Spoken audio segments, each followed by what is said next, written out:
चळवळ ही कसली चळवळ? ही तर नुसती फेसबुकची वळवळ.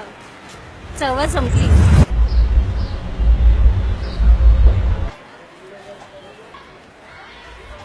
अरे काय चाललंय? चळवळी तर आम्ही बघितल्या. तो पॅन्थरचा काळ, ते आंदोलन, तो रिडल्स नामांतराचा लढा. चळवळ चळवळ संपली.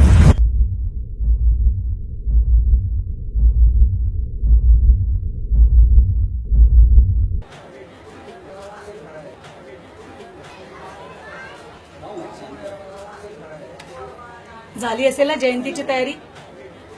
खायला गोडधोड, घराला रंगरंगोटी, मोठमोठे डीजे. आपल्या समाजाची खरी ताकद ही राजकीय सत्तेत नाही तर मिरवणुकीत दिसेलच. करा, जयंती साजरी करा. चळवळ संपली. यूपी में राम लहर से बड़ी मोदी लहर साबित की। भगवान राम पर पीएम मोदी भारी पड़ गए। 1991 में बीजेपी को राम लहर में 221 सीटें मिली थी और अब बीजेपी एक नया इतिहास यूपी में लिखते हुए 300 के पार जाती हुई दिखाई दे रही है। 302 सीटों पर बीजेपी आगे। यूपी में मोदी का मैजिक 2014 की तरह कायम है। 2014 में 43% वोट और अभी 42% वोट पर बीजेपी का आंकड़ा आ रहा है। जबरदस्त मोदी लहर 2000। चळवळ चळवळ संपली नाही, चळवळ भरकटली.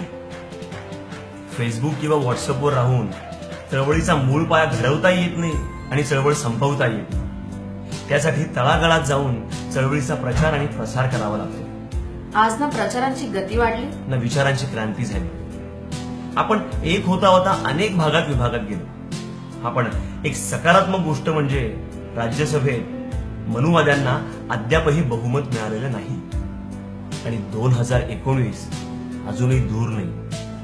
2 वर्ष 11 महिने 18 दिवसात बाबासाहेबांनी कठोर परिश्रम करून या भारताला जगातील सर्वश्रेष्ठ असं संविधान दिलं आणि एक नवा इतिहास घडवला. चला तर उठूया, एकत्र येऊया, एका नव्या इतिहासाची निर्मिती करूया. चला तयारीला लागूयात.